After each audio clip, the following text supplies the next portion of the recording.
नमस्कार मित्रांनो, आज आपण पाहणार आहोत ठरलं तर या मालिकेच्या पुढील भागामध्ये काय झालं तर याबद्दलची अपडेट आपण या चॅनलवर देत असतो। सर्व काय रिव्ह्यू आपण चांगले आणि स्वच्छ शब्दामध्ये मराठी भाषेत देत असतो, तर सर्वांनी या चॅनलला आता सबस्क्राइब करा। चला तर मग कुठलाही न वेळ घालवता आता मालिकेच्या रिव्ह्यूला सुरुवात करूया। तर ठरलं तर मग या आजच्या भागामध्ये सर्वजण घरी आलेले असतात, एकदम उदास बसलेले असतात। तर पूर्णाजी म्हणतात, आज खऱ्या अर्थाने आपल्या घरातली इडापिडा टळलेली आहे आणि जिच्यामुळे हे शक्य झाले ना, तिलाच हा दिवा लावू देत आणि तसाही हा अधिकार माझ्या सुनेचा असतो। आता जर सायली जा देवापुढे, तिला लाव आता दिवा, तिथे जाऊन आजी सायलीला सांगते। तेव्हा हे ऐकून अर्जुन आणि सायली खूप खुश असतात, कारण पूर्णाजी स्वतःने सायलीला मोठ्या सुनेचा मान दिलेला असतो। देवासमोर जाऊन तिला लावायला असतो दिवा। तर सायली खूप आनंदाने अर्जुन आणि प्रतापकडे पाहते आणि म्हणते की हो पूर्णाजी, सायली आता देवासमोर जाते आणि लगेच दिवा लावू लागते। त्यावेळी अर्जुन कौतुकाने सायलीकडे पाहतो, कारण खऱ्या अर्थाने आज सायलीला तिचा मान मिळालेला असतो। त्यानंतर सायली आता दिवा लावते आणि मनोभावे समोर नमस्कार करते। तर प्रताप नेमका सायलीकडे मागे पाहतो आणि तिच्या मागे जाऊन उभा राहतो। तो सुद्धा अगोदर देवाला नमस्कार घालतो। तेव्हा प्रताप आता लगेच सायलीच्या खांद्यावर हात ठेवतो। सायलीला समजतं बाबा आलेत। मग आता देवासमोर दिवा लावताना अजिबात डोळ्यातून अश्रू आणू नये, कारण आनंदाचा प्रसंग आहे, म्हणजे चेहरा कसा हसरा आणि आनंदी हवा। आज तुझा आणि तुझ्या नवऱ्याचा विजय झाला आहे, त्यामुळे आजचा दिवस हा दुःखाचा नाही तर आनंदाचा आहे। मग त्यानंतर सायली आता प्रतापच्या सांगण्यावरून आपले अश्रू पुसते। नंतर बाबा म्हणते, आज कोर्टामध्ये जे काही घडलं ना, त्यांच्या गोष्टीचा आम्हाला आनंद होताच, पण तुम्हाला सगळ्यांसाठी हे खूपच अनपेक्षित होतं, कारण त्यावेळी प्रताप बिचारा खाली मान घालून गप्प असतो। त्यावेळी म्हणतो, बाळा तो आमचा आंधळेपणा होता, पण कसं आहे ना, त्यामुळे तुमचं यश हे कमी होत नाही ना। आता तुझं मनापासून अभिनंदन, कारण तू तुझ्या बाबांसाठी लढते आहेस आणि शेवटपर्यंत तू साथ सोडली नाहीस, जिंकून सुद्धा दाखवलंस। आता खरं तर प्रत्येक बाबाला तुझ्यासारखी मुलगी मिळावी हवी, कारण तेव्हा सायली आता खूप खुश होते आणि आनंदाने म्हणते, मला एवढा चांगला मान बाबांनी दिला, त्यामुळे तिचे डोळे पुन्हा एकदा पाणवतात आणि ती विचारते, काय बाबा खरं मला? आता प्रताप म्हणतो, हो बाळा। तेव्हा ती पटकन प्रतापला मिठी मारते। प्रतापही तेवढ्यात मायेने आपल्या सुनेला म्हणतो, लेकीला जवळ घेतो आणि अर्जुन हे सगळं काही पाहत असतो।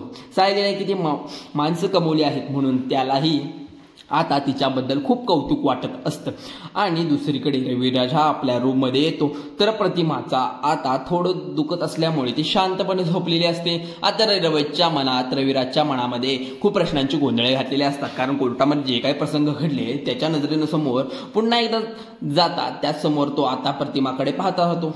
मग आता प्रतिमा जेव्हा त्याला सापडली होती, म्हणजे जेव्हा ती आपली ओळख घेऊन घरी तन्वी अशी आली होती, तेव्हा देखील प्रसंग आता रविराजला आठवतात की जेव्हा माझं बाळ म्हणजे माझी तन्वी मला सापडली होती, तेव्हा मला जगातील सगळ्यात मोठा आनंद मिळाला होता, पण आज तिने काय केलं, आतापर्यंत जे काय बोललो ते सगळं काय खोटं होतं असं रविराजला आता वाटतं। भामट्या प्रियाचा विश्वास आता त्याचा आता उडालेला असतो, कारण त्याचबरोबर प्रियाचा अर्जुन बरोबर ज्या दिवशी साखरपुडा असतो तेव्हा प्रिया खूप छान दिसते असते, तेव्हा रविराज तिला कॉम्प्लिमेंट दिलेलं असतं, आता खरं तर खूप छान दिसतेस आणि लहान मोठं होताना तुला मला पाहायचं होतं आणि मी पाहिलं, माझं बाळ म्हणायला सुख सुद्धा अनुभवता आलं नाही। आणि तुला सांगू तन्वी, अगं मला असं वाटतं नाही, वेळ अशीच येते, थांबवून राहावी। हे सगळं रविराज प्रेमाचं बोलणं आता त्यालाच आठवतं असतं, कारण प्रिया सुद्धा त्यावर आता अगदी छानपैकी बोलत असते। मग प्रियाचं हे बोलणं खोटं सगळं होतं हे रविराजला समजतं। आता त्याच्या मनामध्ये खूप दुःख आलेलं असतं। प्रतिमाचा हात हातामध्ये घेतो तेव्हा आता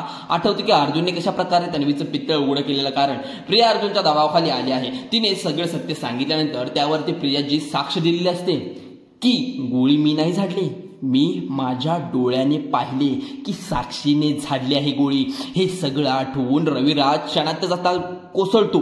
बऱ्याच अश्रूंचा पुन्हा एकदा बांध फुटतो, तो म्हणजे कोसळल्यासारखे अश्रू गळत असतात, खूप रडू लागतं। मग अगदी त्याला संपल्यासारखं वाटत असतं, कारण तो एक प्रतिष्ठित वकील असतो।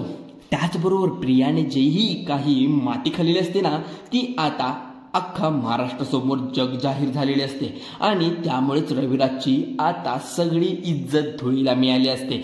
त्याचबरोबर जज साहेबांनो जे काय प्रियाच्या शिक्षेचा आता निर्णय दिलेला असतो तो म्हणजे 7 वर्षाची सक्त तिला जेल होणार असते। जज साहेबांचं बोलणं देखील आठवू लागतं, कारण रविराजला त्रास होत असतो याचा सर्व काही। मग आता त्याला समजतं आपली लेक जेलमध्ये आहे, परंतु प्रतिमाला तर याबद्दल काहीही माहीत नाही। अर्जुन असं आता तो मनातच म्हणतो। लगेचच प्रतिमाकडे पाहतो, इकडे घरातील सगळेजण अजूनही उदास बसलेले असतात, भामट्या प्रियाचा विचारत असतात। तेवढ्यात सायली सर्वांसाठी कॉफी घेतलेली असते आणि ती सगळ्यांसाठी तेथे येते हॉलमध्ये। तिथे अगोदर ती पूर्णाजी म्हणते कॉफी घ्या ना। अगोदर पूर्णाजीला ती म्हणते, अहो पूर्णाजी ही कॉफी घेता का? मग पूर्णाजी म्हणतात, नको माझी इच्छाही नाही आहे।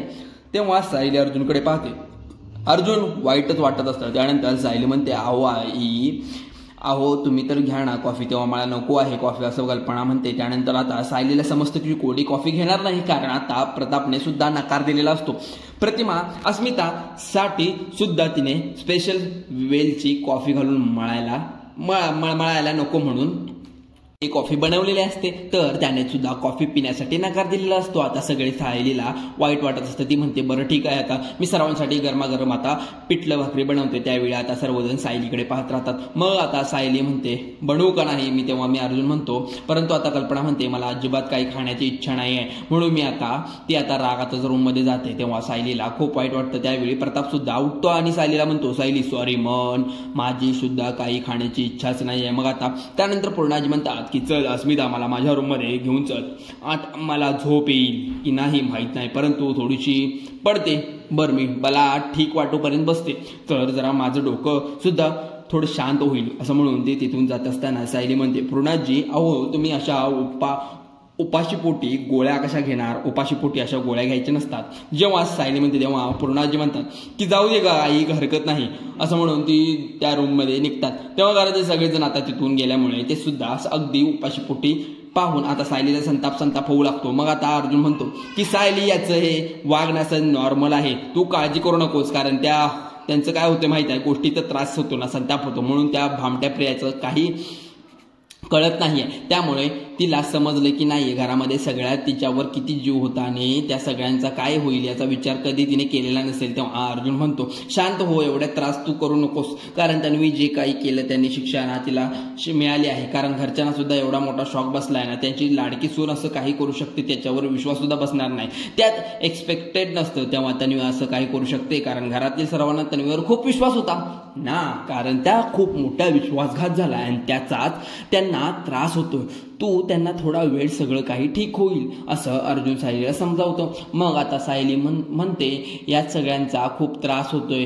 अहो प्रियाला काय फक्त पुरावे मिटवण्यासाठी शिक्षा मिळाली आहे, सगळ्यांना भावनांशी ती जी खेळली आहे ना त्याची शिक्षा तिला कोण देणार आहे? कोर्टाने तिला फक्त 7 नाही तर 14 वर्षाची शिक्षा दिली पाहिजे आणि असं सायली खूप म्हणते, खूपच चिडते। तेवढ्यात आता प्रियाची बाजू घेण्यासाठी अशी म्हणते, तो मोठ्याने ओरडतो, काय बस एवढीच शिक्षा म्हणजे फक्त 14 वर्षाची पण नाही, अरे 14 वर्षाची नाही, फक्त तिला फाशीची व्हायला हवी ती शिक्षा।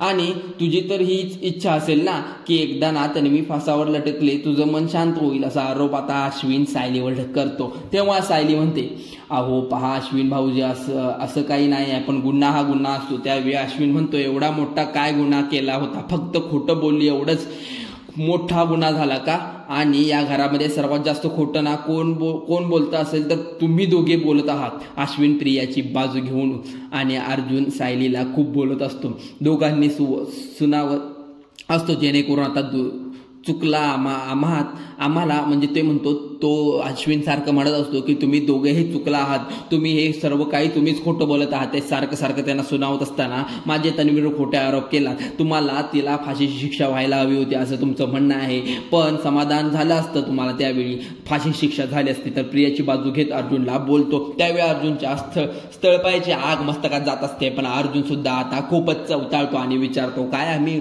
अडकवलंय का तुला तन्वीला? अरे आम्ही काही केलं नाही, आमचं तर काम होतं कोर्टामध्ये सर्व काही सादर करायचं, तुझ्या तन्वीने स्वतः कबूल केले कोर्टात आणि तिने फुटेज सुद्धा आता ऑनलाईन आहे, ते बघू शकतोस असं अर्जुन शांतपणे आता अश्विनला समजावतो। पण आता वेळा झालेला अश्विन म्हणतो, ते मला बघायचं नाही, अजिबात गरज वाटत नाही, समजलं का? मला माहित आहे तुम्ही दोघी आधीपासून तिचा खूप राग करता आणि सायली ही तन्वी तुझ्या नवऱ्याशी लग्न करणार होती, याचा राग तू आता काढतेस का असं रागात अश्विन विचारतो. अश्विन ते खोटे नाटे आरोप एवढे सायलीवर जरा हादरतेच आणि विचारते, अहो अश्विन भाऊजी तुम्ही उठले सुटले विषय काढता कुठलेही, तुम्हाला काही मग आता पुढे पुढे तो म्हणतो तू तिच्या दादाच्या मध्ये आलीस समजला, आणि मग त्यानंतर तिची ही अवस्था झाली, त्यातून फक्त मीच तिला बाहेर काढलं आहे.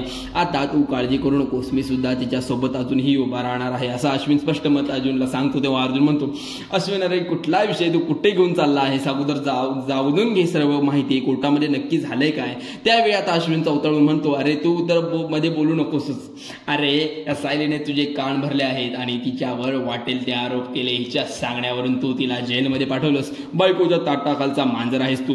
आरोप जेव्हा अश्विन अर्जुन करतो तेव्हा अर्जुन मात्र खूपच चौताळतो आणि शर्ट युअर माउथ अश्विन असं रागात म्हणतो. त्याच्या सनक कानाखाली ओढणार तितक्यात सायली आता लगेच अर्जुनला पकडते आणि त्याचा हातच धरून ठेवते. मग आता सायली सुद्धा अश्विन खूप राग आलेला असतो, ती त्या दोघांच्या मध्ये मात्र काही बोलत नसते. तो म्हणतो, अरे जरा डोळे उघड ठेव, कान सुद्धा काही कोर्टामध्ये जाऊन बघ तुझ्या बायकोने काय काय केले, तिचे प्रताप जरा आणि तिच्यावर विश्वास ठेवणं सुद्धा कमी कर जरा. अरे अख्खा जगात सुद्धा समजले की तुझी बायको किती खोटं बोलत होती, अरे तुझ्या बायकोच्या प्रेमात फार वेडा झाला आहेस. जेव्हा अर्जुन म्हणतो, अश्विन मात्र अजून रागात म्हणतो, माझ्या बायको प्रेम आहे, कारण आहे ते तू, अरे कारण तिचं कसं असं पोटात असं नाही ओठावर असं सगळं बायकोसारखं नसतं तर तुझ्या असं म्हणत असतो. सायलीला पुन्हा एकदा बोलतो. अर्जुन मात्र खूपच भडकतो आणि अश्विनवर पुन्हा एकदा धावून जातो, रागाच म्हणतो अश्विन असं म्हणून तो त्याला चांगलाच एका कानाखाली मारत असतो. तेव्हा सायली म्हणते, अहो थांबा जरा. मग आता सायली शांतपणे म्हणते, अहो तुम्ही आत्ताच म्हणालात ना की घरच्यांना वेळ द्यायला हवा, म्हणून तसंच आपण अश्विन भाऊजींना सुद्धा वेळ द्यायला ना. तेव्हा अश्विन आता रागाच्या भरात तोंडाला येईल ते बोलून जात असतो. म्हणतो, सायली तुझी नाटकं आहेत ना ते अगोदर बंद कर आणि जाऊन सेलिब्रेट कर असं म्हणून तो त्याला सायली अर्जुनला वाईट वाटतं की अश्विन भाऊजी माझ्यावर सुद्धा विश्वास ठेवत नाही, तयार नाही.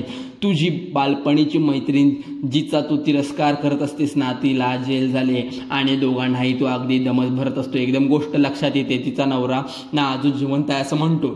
तो तिथून निघून जातो. तेव्हा अर्जुन म्हणतो, अश्विन थांब तरी. आता अश्विन ऐकत नसतो. त्याच वेळी सायली विचारते, तुम्हाला आवाज चढवायची काय गरज काय होती, तर वरती सगळ्यांना ऐकू गेलं असतं तर मग काय केलं असतं. तेव्हा अर्जुन म्हणतो, ऐकू दे ना सगळ्यांना, त्याचा कळू दे त्याला मुलगा बायकोच्या प्रेमापोटी काय काय करत होते, अगदी कसं वाटतंय. तेव्हा सायली म्हणते, तुम्ही आता शांत व्हा, एकदम शांत व्हा, काही बोलू नका. म्हणून ते आता विमल आवाज देते आणि म्हणते, जरा कांदा चिरून ठेव, मी 10 मिनिटात आलेच रूममधून. तेव्हा विमल म्हणते, पण सायली तर कोणीही जेवणार नाही, मग आता काय करायचं. तेव्हा सायली मला आता विमलचा हातात घेते आणि म्हणते, मी बरं कुणाला उपाशी पोटी अशी झोपू देईन, कारण मी अशी हार मांडलेली नाही. अजून विमलताई अशी हार मांडण्यासाठी नाही, तुम्ही कामाला लागा, आले 10 मिनिटात असं म्हणून सायली तिथून जाते. तेव्हा अर्जुन सायलीकडे अजून पाहतच राहतो, कारण त्यालाही आनंद होत असतो. घरचे किती वाईट वागली तरी सायली चांगले वागेल. आता दुसरीकडे सगळेजण सुमन आणि त्याचबरोबर नागराज रविराज हे अजूनही प्रतिमाचा शेजारीच बसले असतात. अजूनही शुद्धीवर आलेले नसते. सर्वांना एकच काळजी असते की कधी एकदा त्याची शुद्धीवर येईल, परंतु त्या तिघांच्याही डोक्याला दुसरं टेन्शन असतं, ते म्हणजे इकडे प्रियाचं. कारण प्रिया आता 7 वर्षासाठी जेलमध्ये गेलेली असते. तेव्हा जर प्रतिमाला समजलं ती उगीच अजून हायपर होणार विचाराने रविराज विचार करतो की सगळेजण आता फक्त एकमेकांवर पाहत असतात, प्रतिमा शुद्धीवर कधी येते आणि वाट पाहत असतात. त्यानंतर नागराज सर्वांना म्हणजे सुमन आणि रविराजला सुचवतो की तिथे आपण जेव्हा कोर्टात गेलो तिथे नक्की काय घडलं, प्रतिमा वहिनीला विचारू नका, कारण नंतर तिला आठवलं नाही काही तर उगीच तिला त्रास होईल. मग आता जेव्हा आता म्हणतात तेव्हा मात्र रविराज त्याच्याकडे बघत राहतो. त्यावेळी सुमन म्हणते, हो मला असं वाटतंय, कारण तुम्हाला सांगू वहिनींना आठवत नाही की त्यांनाच त्रास होत असतो, त्यामुळे आपण तो विषय अजिबात काढायचा नाही. मला कसं वाटत आहे आपण हा विषय टाळलेलाच बरा. तेव्हा आता सगळेजण नागराज म्हणतो, एक्झॅक्टली मलाही हेच म्हणायचं. तेव्हा मग आता दोघांना बोलण्यास बोलून रविराज म्हणतो, बरं ठीक आहे. त्यानंतर आपण लगेच प्रतिमा सुद्धा उठते आणि ती शुद्धीवर आलेली असते, त्यामुळे आता सगळ्यांचा जीव जीवात येतो. मग वहिनी तुम्हाला कसं वाटतंय आता, असं सुमन विचारतो. तेव्हा प्रतिभा म्हणते, अरे बरं वाटते. त्यावेळी रविराज म्हणतो, अगं खूप गाढ झोप लागली होती का तुला, म्हणून तू उठत नाही होतीस, बरं वाटतंय ना तुला. अरे रविराज विचारतो. प्रतिभा म्हणते, हो. त्यानंतर प्रतिमाच्या लगेच लक्षात येते की कोर्टामध्ये निकाल काय लागला आणि तिच्या तिघांनाही विचारते आणि तिच्या तिघांच्याही चेहऱ्याकडे पाहते. कोणीतरी काहीतरी उत्तर देईल का? कुणी काही बोलत नाही. नंतर प्रतिमा जर समजलं प्रतिमाला 7 वर्षाची जेल शिक्षा झाली आहे तर होणार काय? प्रतिमाला उगीच धक्का बसेल विचाराने तिघेही एकमेकांकडे पाहतात. तेव्हा रविराज विषय टाळतो आणि म्हणतो, प्रतिमा तू थोडा वेळ आणखी आराम कर, आपण बोलूया नंतर, असं म्हणत टाळतो. त्यावेळी प्रतिमा म्हणते, अहो तुम्ही मला टाळताच, नंतर बोलायचं, आता बोला. मी ठीक आहे. अहो सांगा ना काय झालं नक्की कोर्टा. इकडे सायली आता फ्रेश होते आणि श्याम समोर जाऊन उभी राहते. त्याच वेळी अर्जुन तिथे येतो आणि तिच्या खांद्यावर हात ठेवतो, तिला घट्ट पकडतो असतो. तेव्हा सायली म्हणते, हो कायम करता असं तुम्हाला भलत्या वेळेस बरं सुचतं. मग त्यावेळी अर्जुन म्हणतो की मी काय केलं आता? तेव्हा तो म्हणतो, बघ दरवाजा उघडा आहे. तेव्हा अर्जुन म्हणतो, थांब मी दार बंद करून आलो. ती म्हणते काही गरज नाही आहे कारण मला खाली जाऊन स्वयंपाक करायचा आहे. तो म्हणतो, नाही आज आपण केस जिंकलो आहोत, अगदी छान वातावरण, बाहेर बघू किती थंडवार सुटला आहे. अशा वेळेस स्वयंपाक अगदी भलती गोष्ट आहे. मग आता मी जे म्हणतो ना तेच करेक्ट आहे अर्जुन म्हणतो. तेव्हा सायली म्हणते, जरा आजच्या दिवशी तर कुणाच्याही जेवणाच्या अशा वेळी चुकवायचं नाही आहे, मी आलेच हा म्हणून ती जाणार असते. तेव्हा अर्जुन म्हणतो, पण कुणाला आजच्या दिवशी जेवायचं नाहीये, तू उगीच कशाला हट्टी करतेस? तेव्हा सायली म्हणते, प्रश्न फक्त जेवणाचा नाही तर सगळ्यांना मनस्थिती ठीक करण्याचा आहे. कारण अश्विन भाऊजी जे काही वागले आपल्या बाबतीत कारण शक्य नाही आहे. कारण पण प्रियाचा खरा चेहरा कळल्यामुळे सर्वांना जो त्रास झाला तो धक्का बसलाय त्याची तर काळजी घ्यायला हवी. कारण आता प्रतिमा विचारते, मला सांगा ना सुमन, अजून केस जिंकला आहेत का अर्जुननी? मग सुमन अगदी काळजावर दगड ठेवत म्हणते, वहिनी जिंकली केस. अर्जुन आणि साक्षी शिर्केला खुनाबद्दल जन्मठेप सुद्धा झाले. असं म्हटल्याबरोबर प्रतिमाला खूप खुश होते. मग आता ती म्हणते, अरे बापरे केवढ्या आनंदाची बातमी. असं म्हणून ती प्रतिमाला खूप आनंद होत असतो तर सर्वांचे चेहरे पडलेले असतात. तेव्हा त्यावेळी एकदमच गप्प होते आणि विचारते, काय झालं तुम्हाला? अहो तुमचे चेहरे एवढे का पडले आहेत? रविराज खरंच सांगून टाकतो की आपल्या तन्वीला सुद्धा 7 वर्षाची शिक्षा झाली आहे. प्रतिमाला आता प्रचंड असा धक्का बसतो आणि विचार करते, काय? तेव्हा सुमन काळजावर दगड ठेवतं सांगते, हो वहिनी, अहो आज कोर्टामध्ये काय घडलं हे सगळं काही सुमन सांगू लागते. तेव्हा आता अर्जुन हे कशा प्रकारे स्टेटमेंट केलं, आर्ग्युमेंट बरोबर प्रियाबरोबर तिच्या कर्माची शिक्षा दिली, सगळं काही सांगते. आणि ती कोर्टामध्ये आजपर्यंत फक्त खोटं आणि खोटंच बोलत आली. मग आता हे सगळं सांगितल्यानंतर प्रतिमा विश्वास बसत नाही. प्रिया एवढं खोटं बोलू शकते म्हणते, सगळं काय होऊन बसलं असं काय झालं आहे? तेव्हा रविराज म्हणतो, तन्वी आपली खूप मोठी फसवणूक केली आहे. अगं प्रतिमा, म्हणून बिचाऱ्या रविराजच्या मनातील दुःख आपल्याला लपून राहत असं प्रतिमासमोर तो बोलूनच टाकतो. तो म्हणतो, अगं प्रतिमा, तुला माहित आहे का, मला समजत होतं की आपली तन्वी काहीतरी खोटं बोलत आहे. कोर्टामध्ये जो सायकोलॉजिस्ट रिपोर्ट आहे ना तो सुद्धा सांगत असतो तन्वी खोटं बोलते म्हणून. माझ्यातल्या बाप आहे तो ना सगळीकडे दुर्लक्ष करत होता. पण आता हे काय होऊन बसले बघितलंस का? शिक्षा दिली नाही तर मला झाली आहे तर तिला झाली नाही. अर्जुन आता सायलीचे विचारतो, तुझं काय ग? केस जिंकण्यासाठी काय काय नाही केलंस? असं माझ्यासारख्या माणसाबरोबर अक्षरशः कॉन्ट्रॅक्ट मॅरेज केलं? सायली विचारते, माझ्यासारख्या माणसाशी म्हणजे माझ्यासारखी नवरा म्हणजे बोलायचं काय आहे तुला? खूप खपवून नाही घेणार मी आनंद तर साजरा करतो आणि फक्त केस जिंकला नाही. प्रियाचं भांड फुटल्या कारण आपल्या घरात असणारा सगळा खोटेपणा निघून गेलाय. अजून खूप काही घरावर संकट सुद्धा दूर गेले. मग आता अर्जुन म्हणतो, हो बरोबर आहे, फायनली आपण आपल्यावर फोकस करू शकतो. असं म्हणून सायली गळ्यात हात घालतो. मग आता सायली म्हणते, अहो संसारावर आणि आपल्या घरावर सुद्धा. मग पुढे आता सायली म्हणते, आता मला ना पूर्ण आजीच्या औषधाच्या वेळ आहे तर तिला आता औषध द्यायची आहेत. अस्मिताई सुद्धा काळजी घेता येईल आणि त्यावेळी डोहाळे सुद्धा पुरवता येतील. तेव्हा असं म्हणत सायली आता तिथून जाते आणि अर्जुन पटकन आता तिच्या हात पकडतो आणि म्हणतो, काय चाललंय तुझं नवऱ्याचं? काय हो? अगदी प्रेमाने विचारतो. त्यावर सुद्धा लक्ष देणार आहेस की नाही? मग आता सायली तेवढ्यात प्रेमाने म्हणते, नवऱ्याकडे 24 तास लक्ष असतं, फक्त थोडा वेळ मी खाली जाऊन येते, मग मी येते त्यांना तेवढ्यात तुमच्या जवळ, असं अगदी लाडात म्हणते आणि असं गोड बोलून तिथून निघून जाते. आणि अर्जुन सायलीचा हा भोळेपणा साडेपणा खूपच आवडतो आणि तो तिच्याकडे पाहत राहतो आणि म्हणतो. त्यानंतर सायली सुद्धा म्हणते पुन्हा असतो आणि सगळ्यांना जेवणासाठी बोलवायसाठी जात असते. मोठा टास्क तिच्यासाठी असतो, बट आय एम शुअर ती करेल मॅनेज. तर आता मित्रांनो, पुढील भागामध्ये सायली शेवटी घरातील सगळ्यांना हॉलमध्ये घेऊन आलेले असते. म्हणजेच प्रियामुळे सगळ्यांना मनस्ताप होतोय हे कळतं मला, पण आता तिचा राग कुणी जेवणावर काढू नका.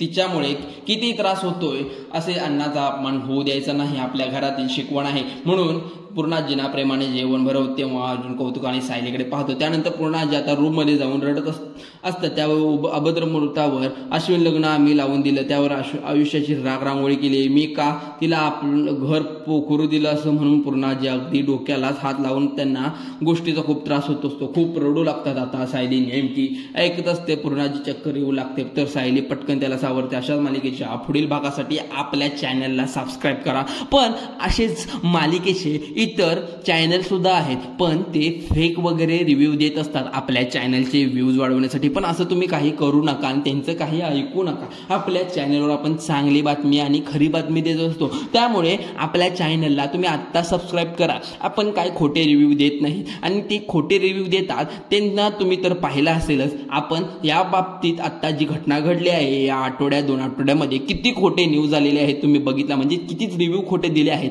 आपण खरे रिव्ह्यू देत असतो. त्यामुळे या चॅनलला आता सबस्क्राईब करा. चला तर मग व्हिडिओ आवडल्यास लाईक करा, शेअर करा, सबस्क्राईब करा आणि बेल आयकॉनला प्रेस करा. चला तर मग धन्यवाद.